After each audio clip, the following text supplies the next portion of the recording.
नमस्कार दोस्तों, मैं हूँ मनविंदर और मेरे चैनल पे आप सभी लोगों का स्वागत है।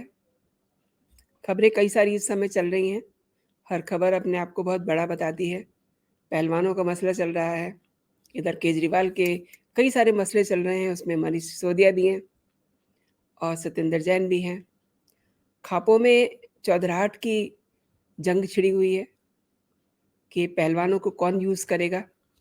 वहीं राहुल गांधी यूएस की धरती पे जा कर के जो कुछ बोल रहे हैं, वो भी बहुत बड़ी-बड़ी खबरें बन रही हैं। लेकिन इस समय मैं आपको ये बताना चाहती हूँ कि इन सब से बड़ी एक खबर बन चुकी है उड़ीसा में 3 ट्रेनों के बीच हुई टक्कर। ये सच में इस सदी का सबसे बड़ा रेल हादसा है।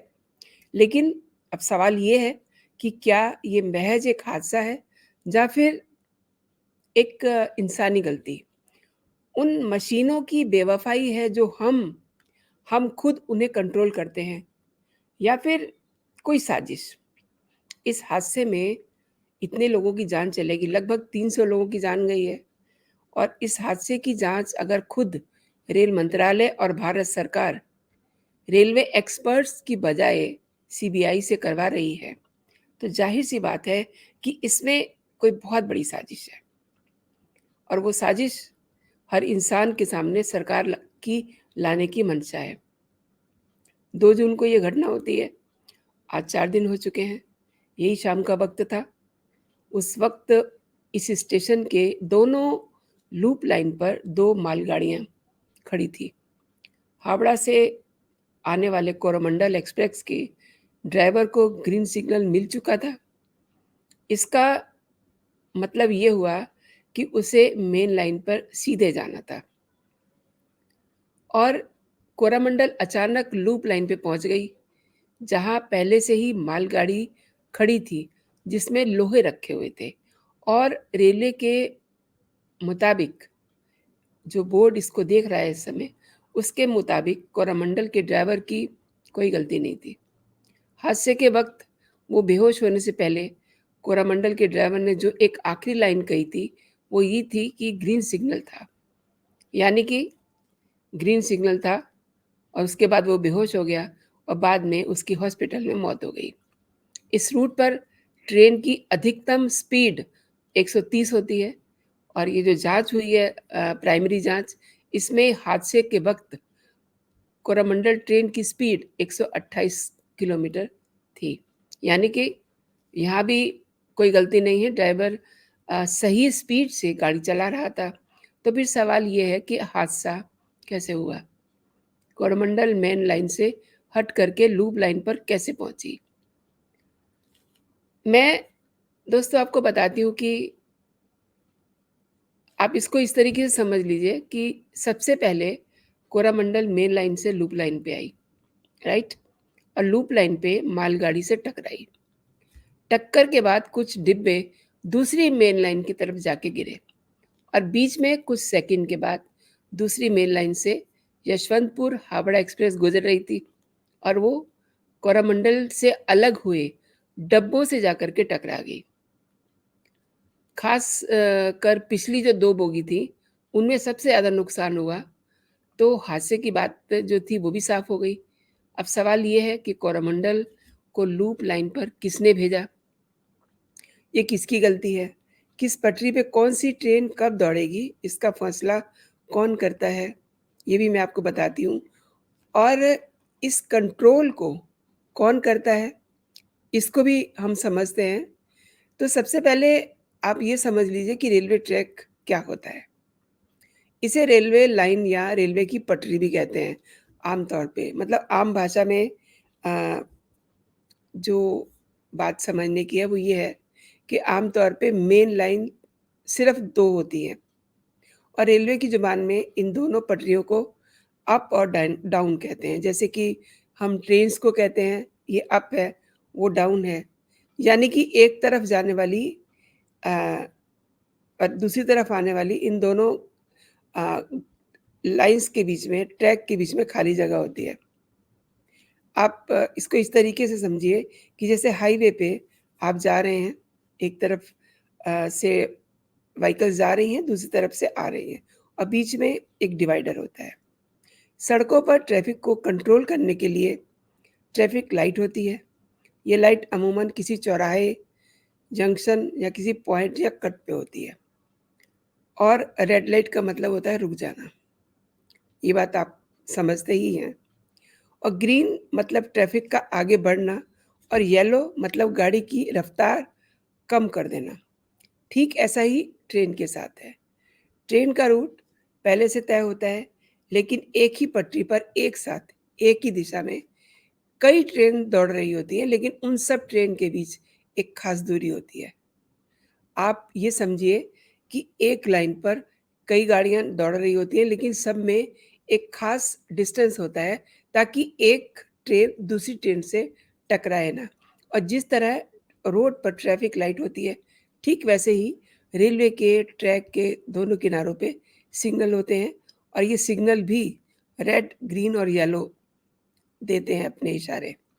रेड सिग्नल का मतलब गाड़ी का रुक जाना और ग्रीन का मतलब गाड़ी का पास होना और येलो मतलब गाड़ी की रफ्तार को कम कर देना। ये सिग्नल ड्राइवर के कंट्रोल में नहीं होता, बल्कि ये स्टेशन मास्टर के कंट्रोल में होता है। स्टेशन मास्टर पटरियों पर गाड़ियों की तादाद को देखते हुए उसी हिसाब से रेड और येलो सिग्नल देता है। अमूमन रेलवे ट्रैक पर हर 1 किलोमीटर पे एक सिग्नल होता है। आपने कभी गौर नहीं किया होगा, लेकिन ये एक सिस्टम का हिस्सा है। रेलवे ट्रैक पर मेन लाइन के अलावा लूप लाइन भी होती है। अमूमन ये लूप लाइन हर रेलवे स्टेशन के बहुत करीब होती है। यूँ समझ लीजिए कि जैसे मेन रोड के किनारे कई जगहों पे सर्विस लेन होती है ना, ठीक ऐसे ही लूप लाइन होती है। और लूप लाइन का इस्तेमाल गाड़ियों की दिशा बदलने या किसी गाड़ी को रोक करके दूसरी गाड़ी को पास देना यानी कि आगे जाने देना और अमूमन मालगाड़ी को रोकने के लिए इसका इस्तेमाल होता है। अब सवाल ये है कि कोरोमंडल एक्सप्रेस जिसको मेन लाइन से ही होकर गुजरना था, वो लूप लाइन पे कैसे पहुंची? और इसी सवाल में इस सदी के सबसे बड़े रेल हादसे का पूरा सच छिपा हुआ है। तो इस सच की तह में जाने से पहले ये भी ज़रूरी है कि किसी ट्रेन या मालगाड़ी को मेन लाइन से लूप लाइन या लूप लाइन से मेन लाइन पर भेजने या फिर किसी गाड़ी को रेड, ग्रीन या येलो सिग्नल देने का जो कंट्रोल होता है, वो किसके पास होता है? कौन इसे मैनेज करता है? नई टेक्नोलॉजी रेलवे ने भी अडॉप्ट की है। जब सब जगह टेक्नोलॉजी नई आई है, रेलवे कैसे पीछे रह सकता है? और जब से ये नई टेक्नोलॉजी आई है तब से रेलवे ने भी काफ़ी तरक्की की है। अब लाइनें बदलने को लेकर के सिग्नल तक का काम पूरी तरह से कंप्यूटराइज़्ड हो चुका है। देश भर में फैले लगभग 1,20,000 किलोमीटर की रेलवे ट्रैक पर बिजली का एक वायर लगा होता है।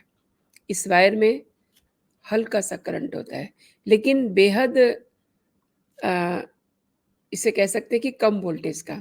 इसी वायर के ज़रिए पूरे देश के लगभग हर स्टेशन पर स्टेशन मास्टर को ये पता होता है कि उस वक़्त उस ख़ास दूरी पर पटरी पर कुल कितनी ट्रेनें चल रही हैं और उन ट्रेनों के बीच में कितना फ़ासला है।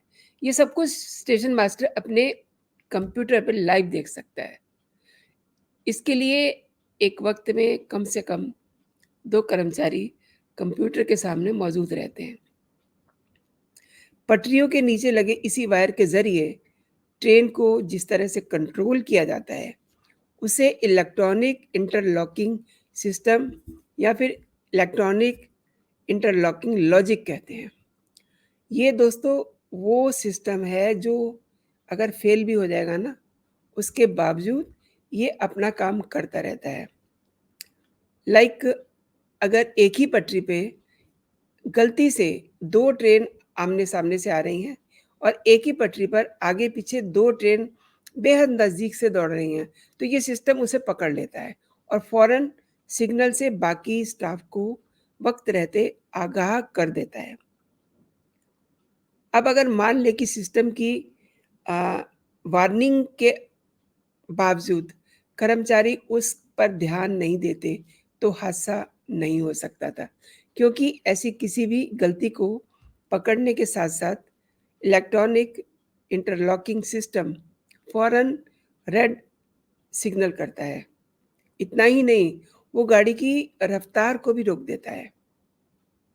अब हादसे के बाद की अब तक की जो जाँच हुई है, उसके मुताबिक कोरोमंडल ट्रेन के ड्राइवर की कोई गलती नहीं थी। उसे आखिरी बार ग्रीन सिग्नल मिला था, वो निर्धारित अपनी स्पीड को चला रहा था, 130 की किलोमीटर की स्पीड है, रफ़्तार है और वो कम से कम 128 किलोमीटर की स्पीड पर ट्रेन चला रहा था। दूसरी तरफ बहुत ही इंटरेस्टिंग है कि मालगाड़ी की भी कोई गलती नहीं थी। वो पहले से ही लूप लाइन पे खड़ी थी, ताकि कोरोमंडल को रास्ता दे सके, जबकि यशवंतपुर हावड़ा एक्सप्रेस ड्राइवर की तो कोई गलती ही नहीं थी। तो फिर गलती किसकी है? और यही पर सवाल खुद रेल मंत्री जो हैं वो उठा रहे हैं।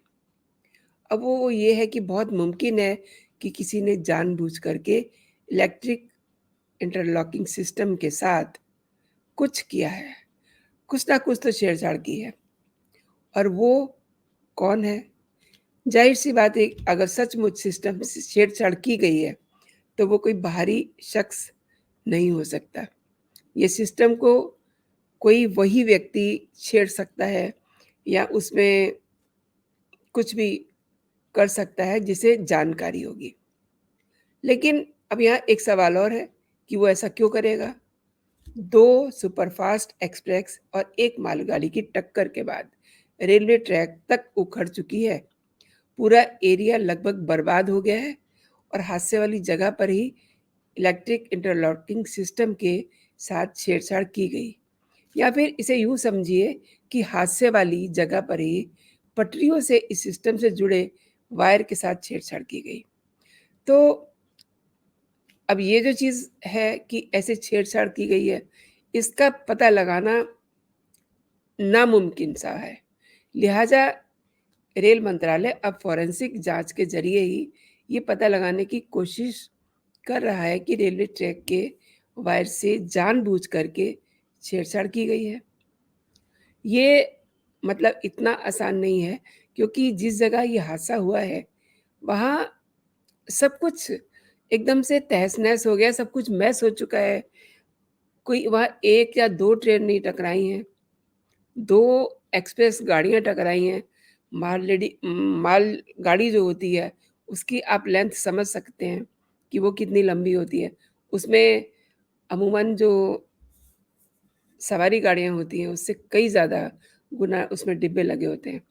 तो ये जो वहाँ मैस हुआ है, इसके बीच में अगर हम ये कहें कि ये किसकी गलती है और किसने और कौन-सी तार को छेड़ा है, ये पता लगाना बहुत ही मुश्किल है। इसीलिए शायद रेलवे मंत्रालय अब फोरेंसिक जाँच के ज़रिए ही ये कोशिश कर रहा है, ये उसकी एक कोशिश है। इसमें कुछ भी श्योर नहीं है कि उन्हें ये पता चल जाए कि छेड़छाड़ किसी ने जानबूझ के की है। अब अगर किसी ने जानबूझ के भी छेड़छाड़ की होगी, तो वो कौन होगा? उसको भी खोजना बहुत ही मुश्किल है। जब वहाँ यही नहीं पता कि किस जगह से छेड़छाड़ हुई है, तो उस व्यक्ति को कैसे पकड़ा जा सकता है?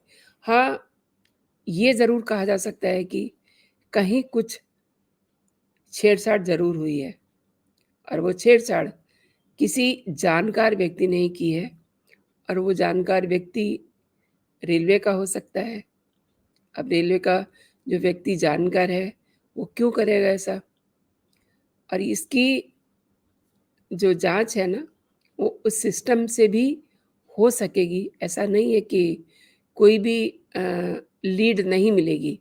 अगर इस पूरे मामले की जाँच सीबीआई कर रही है तो, कुछ ना कुछ तो ज़रूर मिलेगा, लेकिन इतना आसान नहीं है।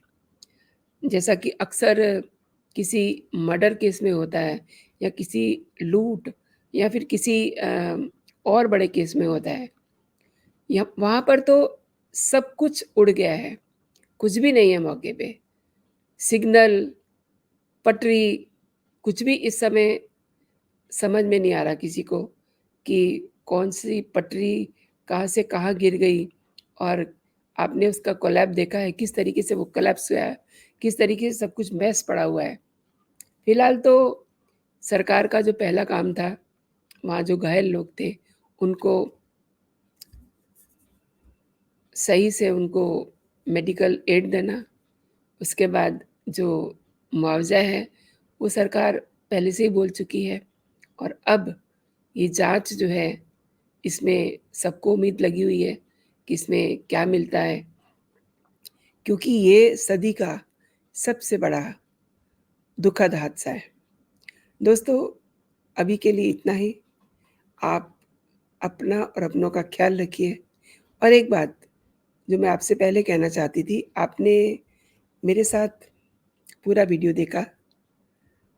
अगर ये वीडियो आपको पसंद आया है, तो आप इसे अपने दोस्तों में, अपने सर्कल में इसे शेयर कीजिए, ताकि लोग भी इस जानकारी को समझ सकें कि ये जो हादसे होते हैं हमारा जो रेलवे सिस्टम है, वो किस तरीके से काम कर रहा है और जो दर्शक मुझे पहली बार देख रहे हैं, मेरे चैनल को सब्सक्राइब कर लें, ताकि जो भी मेरा कंटेंट हो, मेरा वीडियो हो, सबसे पहले आप तक पहुँचे। तो मेरा चैनल देखते रहिए। जय हिंद, जय भारत।